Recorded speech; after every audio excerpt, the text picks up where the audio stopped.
Hey everyone, welcome back to the Driven by Us podcast, where we get to hear from some incredibly inspiring and talented people in the automotive and motorsport space. Joining me today, we have another special guest. We have David Manuwa.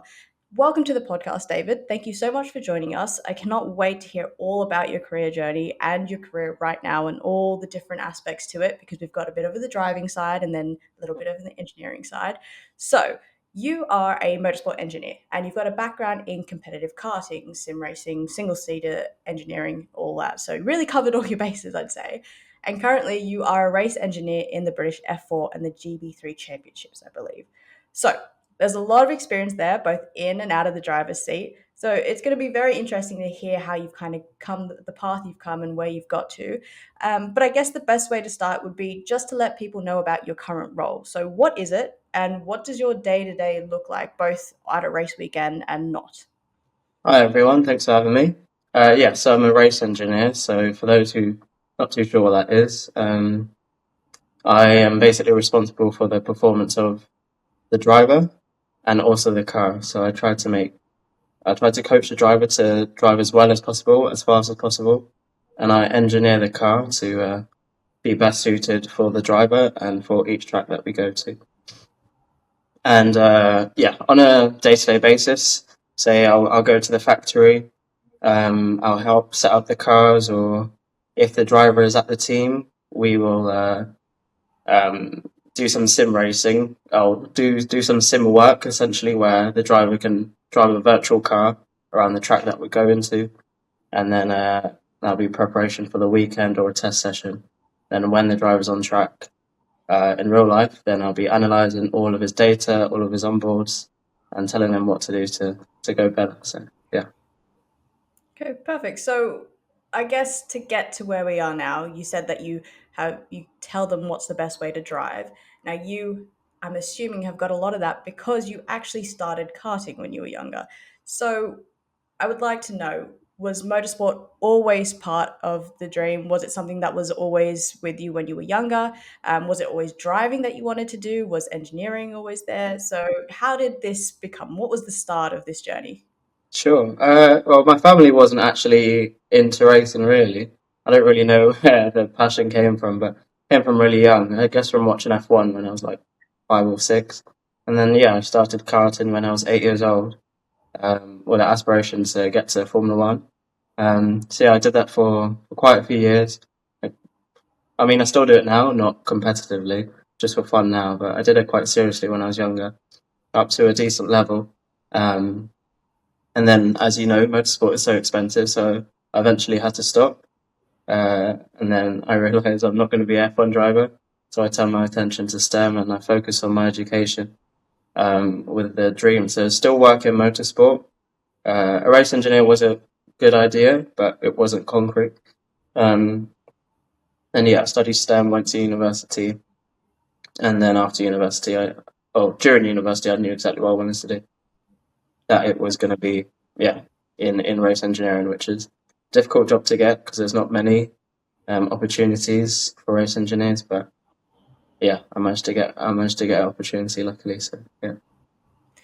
I'm going to assume it definitely helped that you had your driver background. Now, it'd be interesting. Why did you first step into the kart? How did the first time in the kart happen? Did you go past a rental track? Was it straight into competing? And also, just how was your time in karting?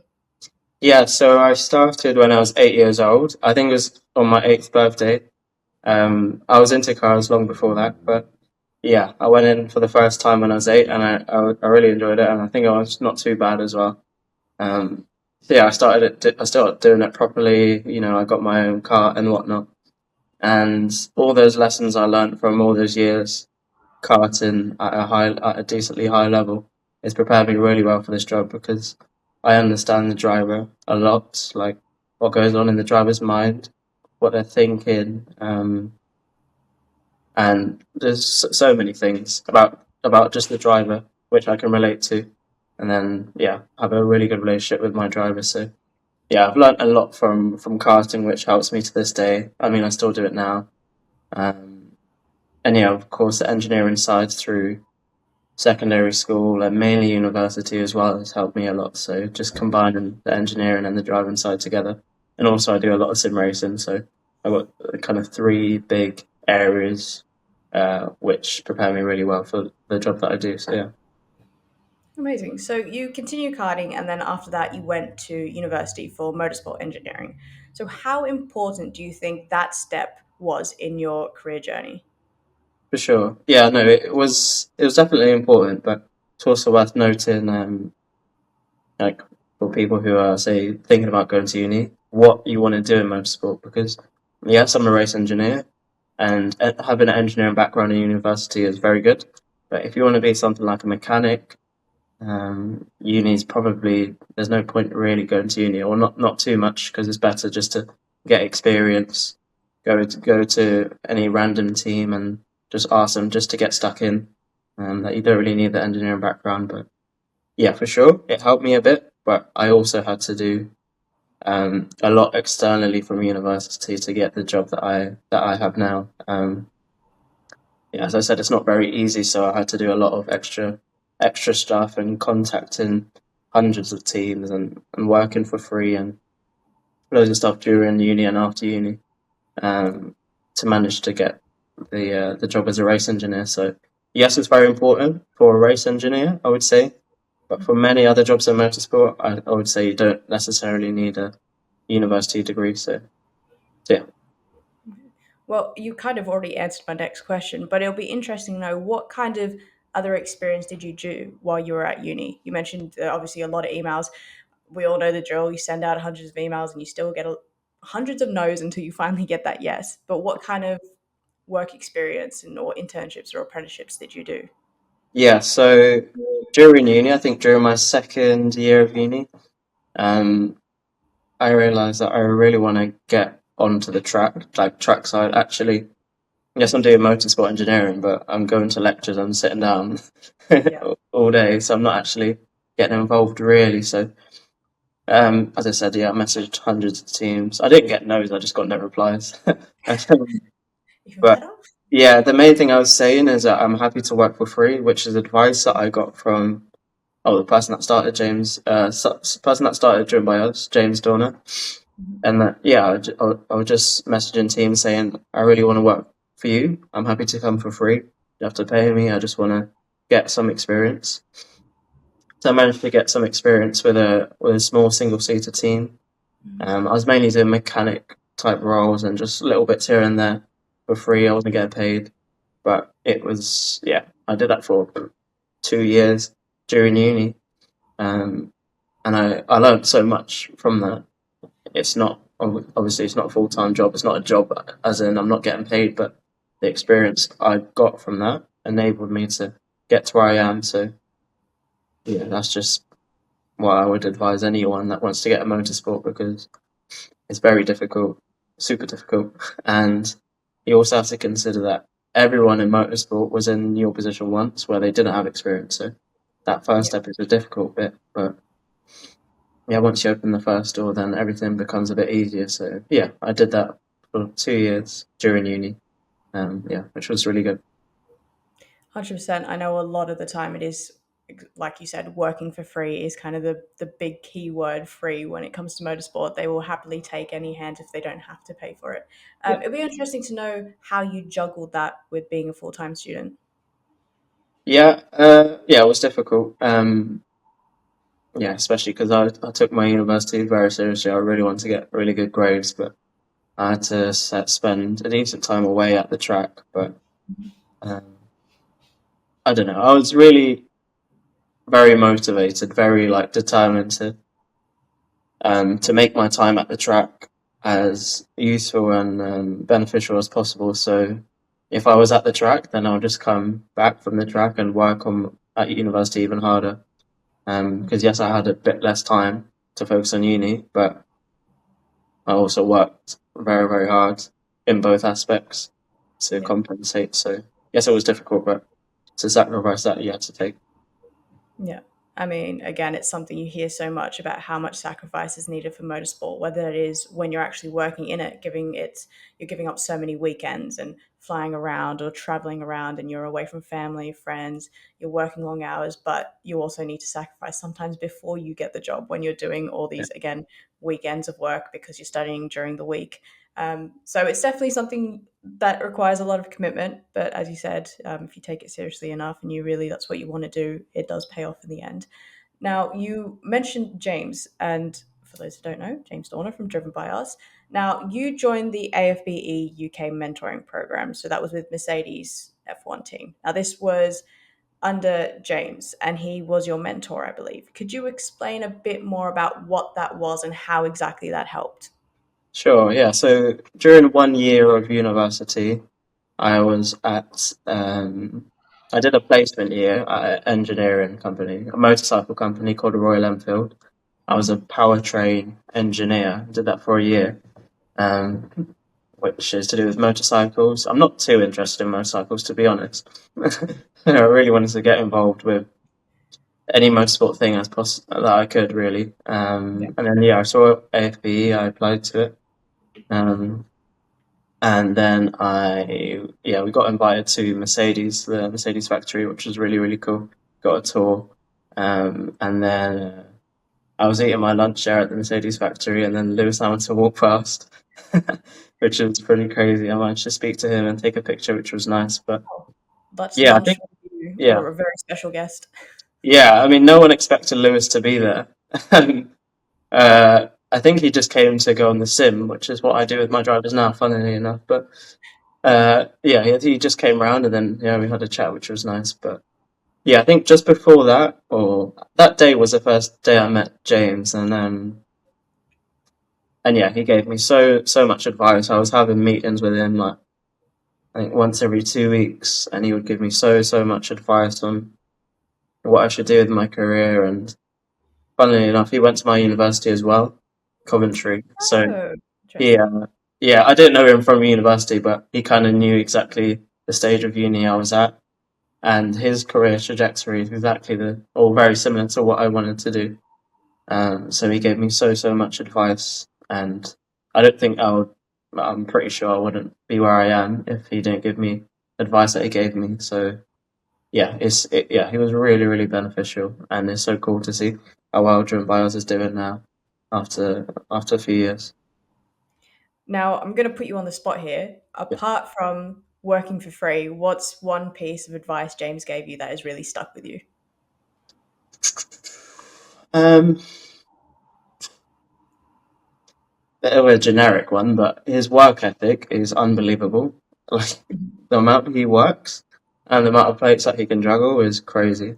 And I felt Oh, like I had to do similar to a small capacity at university when I was working for a race team and studying, and I had to juggle quite a few different things. But his work ethic is unbelievable, which is what you need to be successful in anything, but especially like motorsport. You need to just work really hard, and yeah, he's really motivated, and so am I. So I guess I'll share that with him. But yeah, his work ethic is crazy. I think that's a good thing to look up to and be able to see. It sometimes probably means that, oh my God, that is a lot. Do I have to be doing all of that? But I guess Yeah, if it gives you that little bit of a push to really do what you need to do, it'll take yeah, anything, especially, like I said, in motorsport where there are so many people that want to get into it and sometimes not that many openings. So you really have to be the best you can be at all times. So I want to keep with the Mercedes theme. Like you said, you had a very special guest at lunch. It'd be great to know how meeting Lewis, if that had kind of any effect on your kind of thought process at the time when it came to your career, motorsport, maybe even just working with drivers. Was it interesting and kind of talk to an F1 driver and be like, this is how it would be, say, if you were to be an F1 race engineer?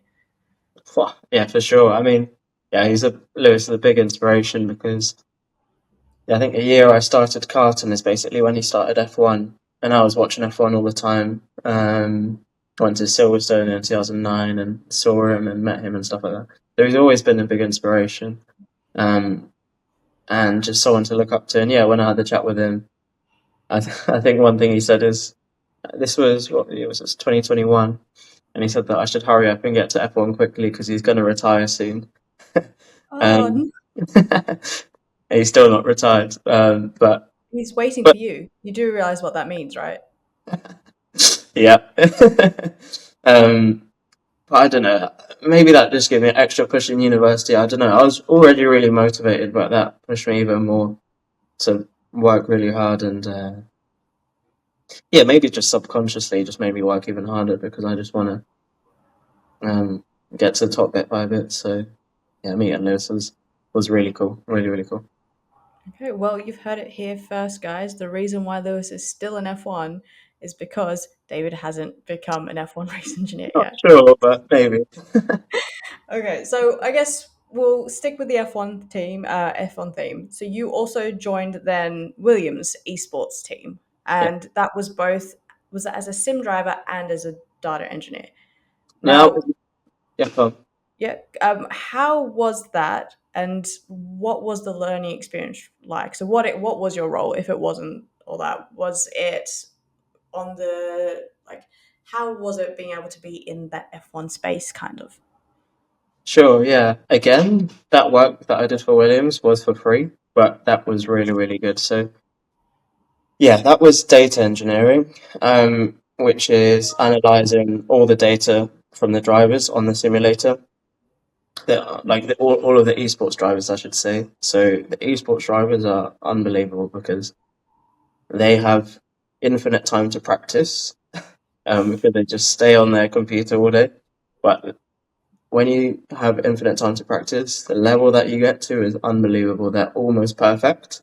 Mm-hmm. Um, they're operating at like 99%, 100%, because they're so consistent and they're so quick. So as a data engineer, I would analyze their data from their driving and try to analyze like really small details of what they could do to improve. Um, as I said, it was very difficult to find things for them to improve, but that was my job. So I had to really do a lot of analysis into all aspects of their driving and find little things that they could do to go quicker, which is exactly what I do as a race engineer now. So it was very important. So yeah, just loads of analysis of data, telemetry, and yeah, writing loads of reports to analyze exactly what they need to do to go quicker, which was a lot of fun. Obviously. Okay, great. Well, like you said, if the margins were so small, I'm assuming that's got to be a really big help for each time you step higher and higher up the categories, because I'm assuming as you go up the junior ranks or any kind of motorsport, there are going to be less mistakes. Well, you'd hope so anyway. So I guess you're getting a little bit of an insight into how that works, which is Yeah, quite cool. But again, that's quite interesting to hear that it was free work. So working with Williams, and again, it was free, but it's an F1 team and it's a great foot in the door and experience for sure. So then you became a race engineer for, let's see if I can get this right, Perpetuum Motorsport. If I've said that wrong, you can say it right. And then was that working on their F1000 team? I believe yeah. it So the says. work with F1000 that was my first job. Mm-hmm. That was the first thing I did in motorsport. That was the thing I was talking about during university when I Mm-hmm. was messaging teams and just asking to work for free. So, I did that for 2 years. Yeah.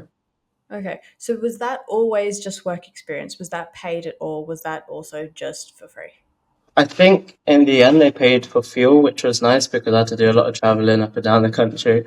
Um, but yeah, no, that was mainly for free. And yeah, initially I was doing just mechanic type stuff, but bit by bit it was more engineering related. So no, it was really good. That, and again, you mentioned that it was really good at laying the groundwork for what you needed later on.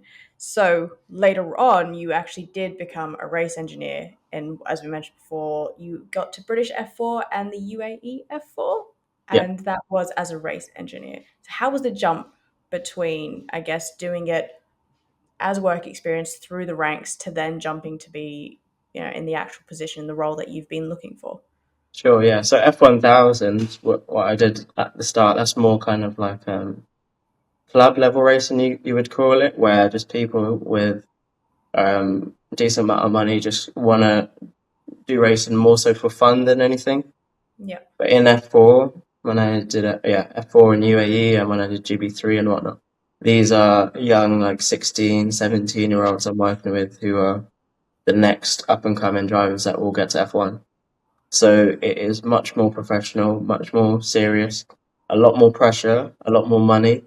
It's just, this is like it's very high level things. Even though maybe from an outsider they'll look at F4, maybe they've only heard of people only hear of F1, maybe F2, but even at the levels of F4, the competitiveness and money and professionalism is really, really high. So that was a massive jump from the club level British racing that I was working with before, doing now international championships with loads of sponsors and where the level and professionalism is so much higher. So how did you adapt to that, especially when it came to your role? And also, I assume with more traveling now that you were doing the UAE and not just staying nationally. Yeah, you just have to you just have to just accept it and really just try your best. I mean, my first day doing F4, I was flown out to Yas Marina in Dubai. So it was quite a little exactly. It was quite a little preparation, but you just have to have confidence and belief in yourself that you'll be good.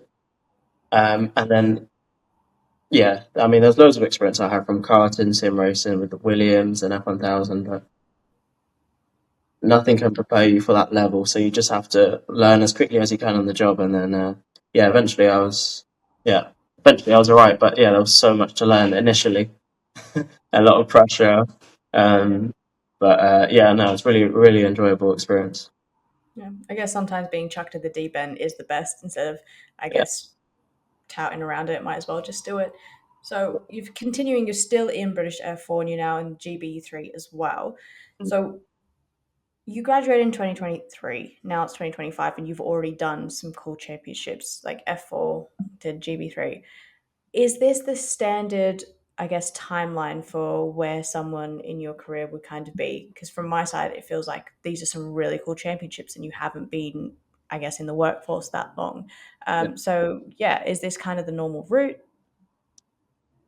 Well, if I was to compare myself, I typically don't like to compare myself to people, but if I had to compare myself to maybe other people my age or from university, I am doing, I would say, quite well for my age. And also, when I look around the paddock, I look at the other race engineers. A lot of them are quite a bit older, maybe like in their 30s or 40s. They're a lot more experienced. So, in that aspect, I am quite young doing what I'm doing and having the experience at quite a high level, quite young, which is really good, I guess. But it's definitely not an easy career to go in because there's not many spaces in it. Yeah. So I'm very grateful for my the fact that I'm in this role, which also makes me work really hard because I really want to stay in this role and progress further. So I would say so far in my career I've done, I would say, quite well, especially for my age, I would say. Oh, 100%. I mean, sometimes it's easy to get the foot in the job or foot in the door as such and maybe get there, but staying there is also really hard. And Yeah, I guess you haven't particularly just stayed there, you've increased, you've gone up and you've changed teams and you've done different roles. So, like you said, that means you've got to work hard and it seems like you've been doing that. So, in terms of this role, then, what have been some highlights? And then on the flip side, what have been some challenges you've faced? sure. Yeah, so this season I've been working with a driver, Tommy Harfield, who's very, very inexperienced, especially compared to some of the other drivers in F4 who have maybe done F4 for 1 or even 2 years.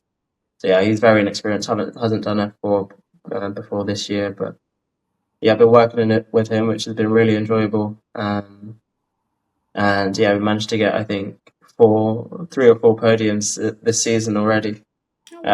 He's done really, really well. We work really well as a team. So the podiums have been really, really good. Those are the highlights because there's so much work and preparation that goes into it, off track, on the simulator, setting up the cars, working with the mechanics. So there's so much prior to just seeing the driver on the podium. So seeing my driver get a few podiums this year has been really, really enjoyable. Okay, awesome. And then the flip side, any particular challenges other than maybe getting it off the ground and running when you said he was quite inexperienced? So maybe it could be with this season, or it could just be as a race engineer in general. Uh, yeah, I would say it's exactly the same, but the opposite. When my driver doesn't do well, yeah, it's difficult, especially because I was a driver before. So it's almost, in a weird way, it's like I'm living my career through them as a driver, like a little bit, in Yeah. the sense that before a race, I'm nervous as well, just like them. When they do well, I'm really happy, but also when they do badly, then I feel the pain, and it's really difficult. So yeah, when my when my driver doesn't do well, I'm not.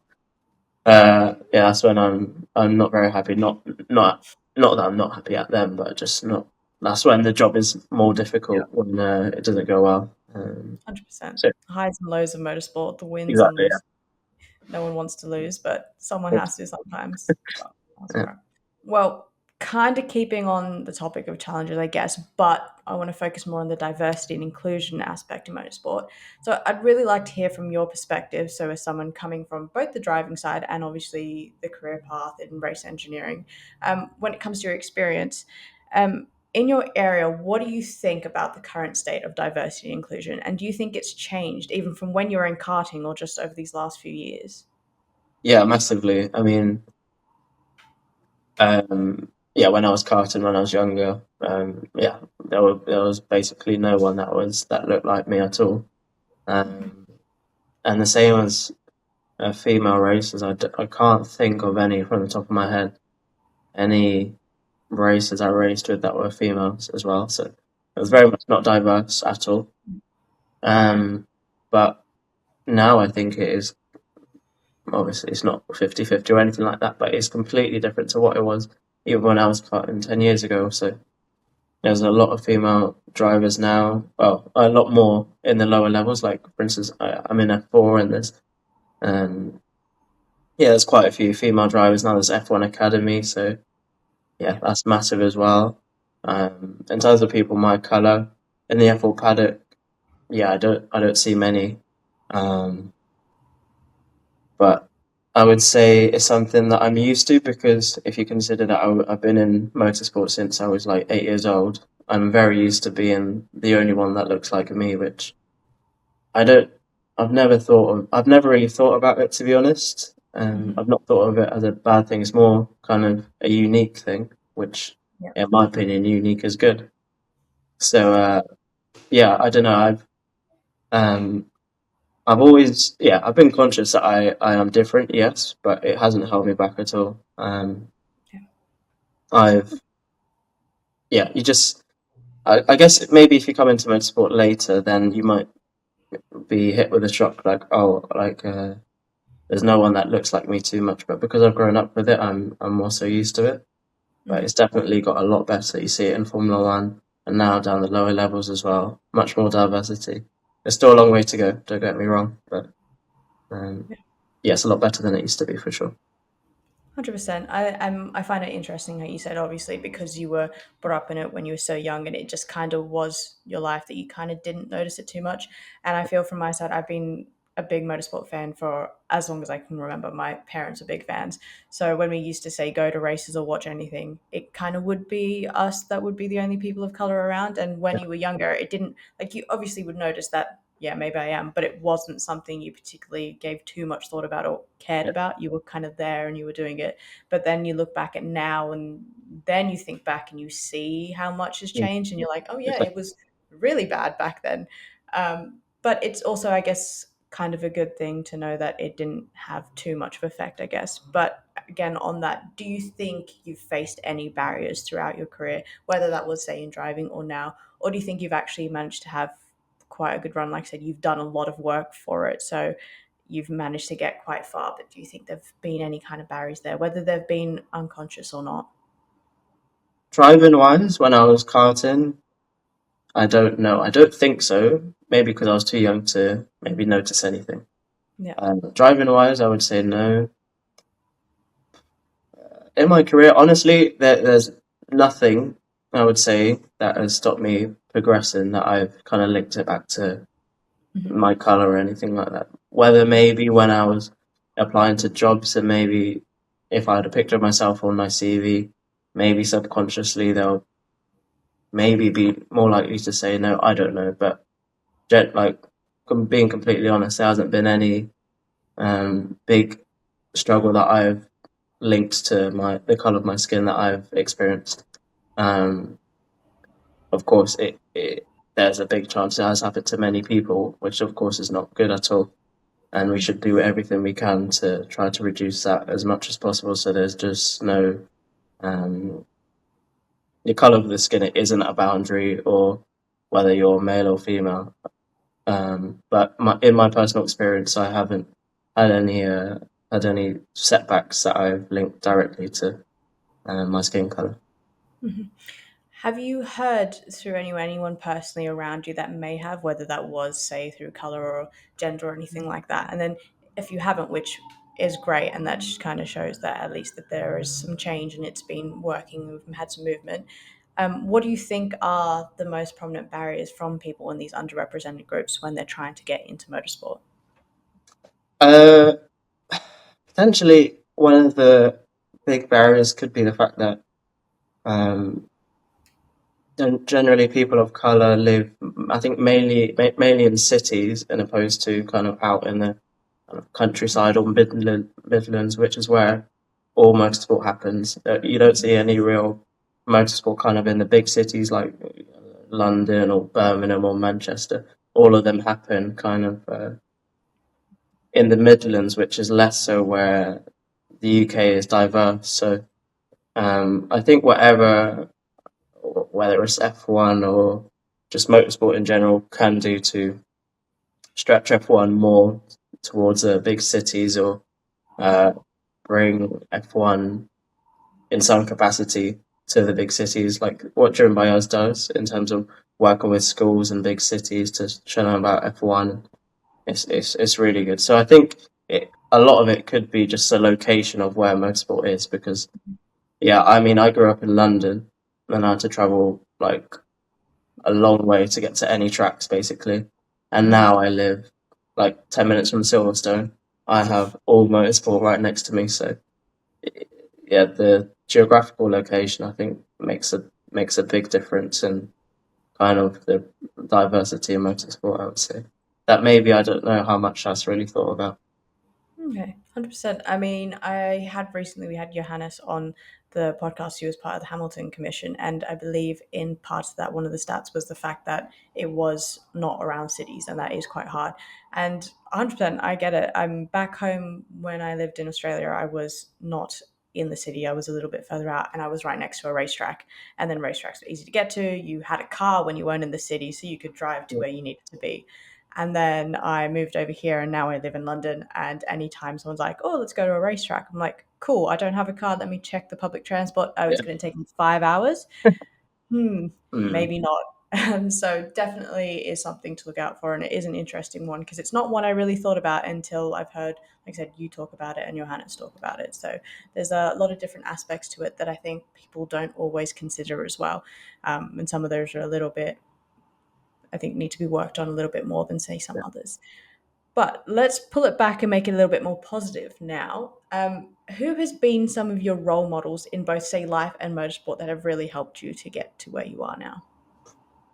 James, for sure. Um, Lewis Hamilton as well. I think again with the diversity thing, maybe when I was younger, just seeing someone that looked like me made me support him. I don't know if that was the case, but maybe just without even thinking, I supported him because I related to him in some way. So yeah, James, Lewis Hamilton. Yeah, I mean, there's many other F1 drivers are like Jackie Stewart and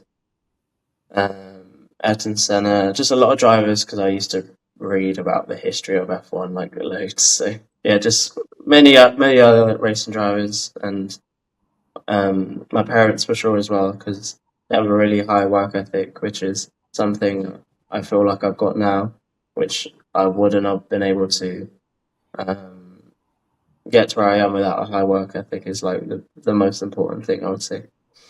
So yeah, just a combination of a few people, not maybe one person in particular, but I just try to take little bits from different people. Definitely. And if I have to, you've obviously mentioned what James and his ethic and also your parents, but if there is one piece of advice that anyone has given to you, whether that is to do with life or your career or anything that's just really stuck to you, has there been just that one line that someone's given to you? I have to think about this one.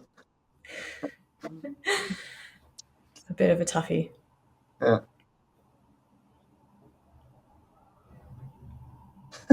I'm not actually sure about this one. I would say it could be a little bit of a general one, maybe not so much to motorsport, just in life. Anything that you think, oh, or maybe it could be something that someone has done that you've just kind of remembered and been like, yeah, I should do what they did. Mm,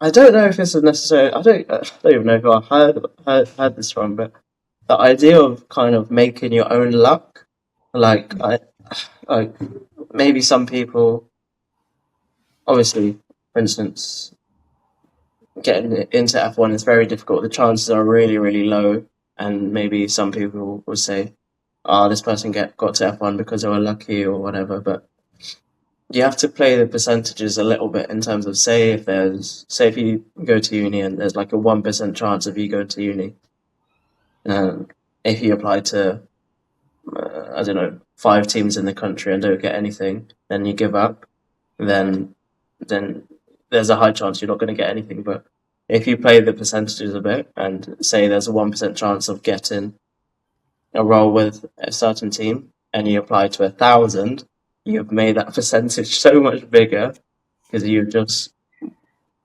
been persistent with it, which is what you need to be. You need to be persistent. If you apply to 100 jobs and get nothing, you can't. Well, maybe first of all, look at what you're sending to the teams. Maybe it's not great, but if you generally think it's good and you're being persistent, you can't let rejection define you at all. You can't let rejection like stop you in what you want to do. You just have to keep going, even if it goes on for months. Which is what happened to me, to be honest, and what happens to many people. But I know some people who apply and then eventually give up, um, which is yeah, what you don't want to do. Really, you just have to keep going and keep going and keep going until you get something, and then once you get your foot in the door, then life becomes a lot easier. Yep, it's all about resilience. I got told that many a times when I was looking for my own job. It was, yeah, you have to be resilient. You're going to get a lot of no's. And at some point, you're also going to get sick of hearing that. I know I did. And I went, how resilient do I have to be? But it is true. I'm going to unfortunately annoy a lot of people and kind of go on the same scope of, I did the same where I sent out so many emails, so many applications, and it got to the point where I actually did want to stop.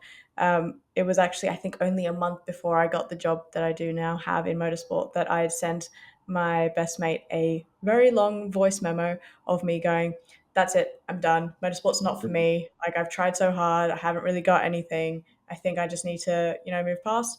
But what did I continue to do? I kept sending those job applications. And like I said, not even a month later, I got my, I guess, proper dream gig in motorsport, which Yeah, is wild. And the first thing when I got it went, oh god, they were right. They were right. Just yeah. great. I think as well. One thing that always helps me is like if you look at motorsport, whether it's F1, F2, WAC, or anything, there's so many people in motorsport, but everyone was in your position once in their life, and now they're doing that. So it's not like you're the only one. Mhm. Because sometimes I thought, oh, I'm like the only one that's trying to go for this, but everyone was once in your position where they didn't have any experience, but now they got to where they are, which is what helped me because I thought no one just arrives in motorsport and gets a dream job straight away. Like Yeah. it doesn't happen. So yeah, Now, you might have already answered this next question, so I'm going to let you kind of copy and paste if you'd like to. But I'm going to ask you now, what's one piece of advice you'd give to those who now want to work in motorsport? So you can use the same thing if you want, unless you think there's something that you really would like to share. I would say do research on exactly what role you want to do, because from an outsider it might look like there's not that many different roles, but there are so many different roles in motorsport. Um, you could have the job in motorsport where you're in an office all day, really perfecting one area of the car as an engineer. You could be in the media side of F1. You could be, a data engineer, race engineer, where you travel around the world, very long hours, a lot of time away. You could, there's so many different roles. So I would say, which is also good with podcasts, because I know Jim Byers has interviewed like many different people in motorsport where they talk about their exact jobs. I think for the first thing is to figure out exactly what you want to do, because there's jobs in motorsport that I wouldn't want to do, but when I was in uni, I was kind of in my head, I was thinking, oh, I'll do anything. But now I'm more, I more have an idea of motorsport, having been in it, and now I know there's some things I wouldn't do, and there's some things I really want to do. So I think find the role that you would like to do, and then focus on that. Perfect. And then following on from that, if people are listening right now and they have maybe partially decided that a race engineer is the role that they want, what's something that you think that they need to know before they really go all in? What maybe something that is behind the scenes or surprising, or that they don't really take into consideration that much before they get the role? Um, One thing that helps me as a race engineer that not all race engineers have done, but it definitely helps me, is some form of racing or some sort of competitive competition. Um, it doesn't have to be like real life karting, because that gets really expensive. It could even be just like a sim, just get like a sim at home and just try to get better driving around a track in any sort of car. That will just give you a better understanding of the driver, because as a race engineer, yes, I do a lot of analysis of the driving, the data side and onboard and everything. I'd have to have a very good relationship with the driver to understand the driver, like the driver's mind.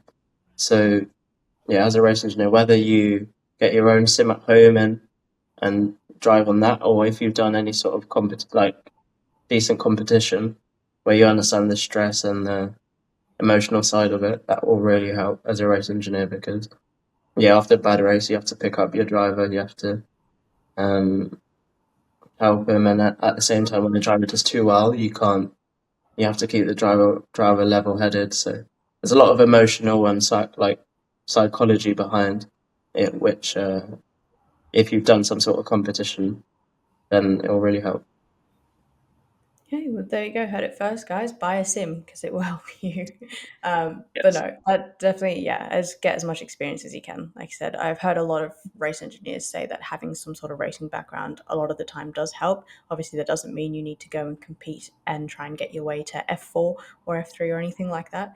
But definitely having some background experience is good. Well, that means we are now on to the final segment, which is my favorite part. Now, you've got a bit of a tricky one. So this is where we always get our guest to ask our next guest a question. They do not know who the guest is or what the guest does. So here is your question from our previous guest. Now, is there one criticism that you might have about yourself or the industry in terms of how they are working with diversity and inclusion in this space? Now that is a tough one. You do have a tough one, I will say. Repeat the question again. What is one criticism you may have for either yourself or for the industry in terms of how they are working towards diversity and inclusion?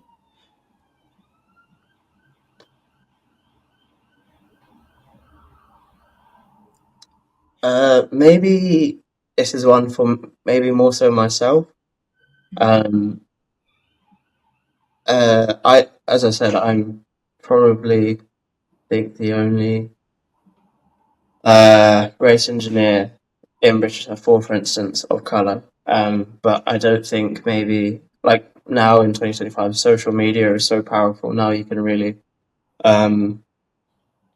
showcase what you do, and it can be really, really beneficial. Like Callum, who you've interviewed, who's been on the Driven by Us podcast, Yep. he takes social media quite seriously in the sense that he really shows what he does and gives an insight into his job and his job role, which I think for other people is like massively beneficial. Looking at kind of someone of color who's he's at the pinnacle of Formula One, and now he's kind of just speaking to his audience and showing what he does and making probably the audience can relate to him a lot. But for me personally, I don't really post maybe too much on social media, or whether it's LinkedIn or Instagram or whatever it is, which I think can be really beneficial if you kind of use your social platform to less so show off, but more maybe inspire people, which is not something I've done at all really. But I would say, yeah, for those who are in motorsport, maybe of colour, really showing what you do can really make an impact to, even if it's just one person. I think it's in 2025, it's like it's massively powerful. Yeah, 100%. I mean, it's the whole see it to be it. It is a little unfortunate that we are obviously at the stage where people still have to do that for themselves, in terms of it is, say, you as a person of color doing it to hopefully inspire other people of color, instead of it just being able to be something that's very universal as such. Yeah, It is unfortunate. I think I was talking to Johannes again about the fact that Lewis is obviously the only person of color on the grid, and he's actively taken on this role. He didn't have to, but he has. But at the same time, there was no one else to do it, and he has become this person, and it's all on him. And there is the aspect of some people do just want to be able to do their jobs and not have to be an yeah, advocate or this mentor or kind of push on all this advice. But at the same time, there are a lot of people that would benefit from seeing more if they could. So it's yeah. about finding that balance. But yeah, definitely it would help people for sure. But we want to see more and more, and see more from other people too, and from maybe teams and championships to really help support the person as well. Um, so yeah, that's great. A great answer. I know you were a little bit worried about that, but I think that was great. So Yeah. now, going to turn that around. Whether that is easier or not, we'll see. What is your question for the next guest? And no, you cannot know who they are or what they do. Can I have a hint? No. No. Okay. Hmm. I can give you some examples we've had in the past. So we've had, what are three people, dead or alive, you would like to have dinner with? We've had, what have we had? Another one was around F1 Academy, and if they think an F1 driver, like a female F1 driver, will be soon. So there are different, you don't have to go as serious, you can go a little bit less, up to you. Well, okay, this one is related to my job, Mm-hmm. but it's also um, this is related to the psychology of my job. So, as Okay. we were saying, the bad moments of my job is, say, when my driver doesn't do well. Mm-hmm. Um, so if the guest was a race engineer and their Yep. driver had the worst weekend ever, or the worst race ever, what sentence will you say to them when they come out the car? Oh, that's very, very interesting. Oh, I like that question. That was great. So there's Um, different ways oh, different things you could say, but if the driver is very upset, it's very important that you say the right thing. So yeah, oh, this is really annoying because now I kind of want to ask you that, but I don't think I can. no secrets. Oh, no. Okay. Oh, that is very interesting. Great question. Okay. You did great. Didn't have anything to worry about at all. Now I'm going to be thinking about that. I wonder what I would say. I guess I'll find out on the next one. I'll give myself some time to think. Alrighty. Well, there you go. Made it to the end. Thank you so much for joining me on the podcast here and sharing with all the DBU audience. Thanks for having me. It's been great to hear about your career, but obviously the different aspects you've had and where you are right now. You're obviously still going. So, like I said, we'll be seeing you soon on the F1 grid, but at the same time, you will be to blame when Lewis Hamilton retires. So, it will be that half and half. We'll see. So again, thank you for joining us and taking the time. And to everyone back home, thank you for tuning in and listening. Make sure to follow DBU and to listen for our next episode. We've got a few more coming, and also to follow Driven by Us/DBU on all of our socials. But thank you again, and we'll see you in the next one. Thank you. Cheers, everyone.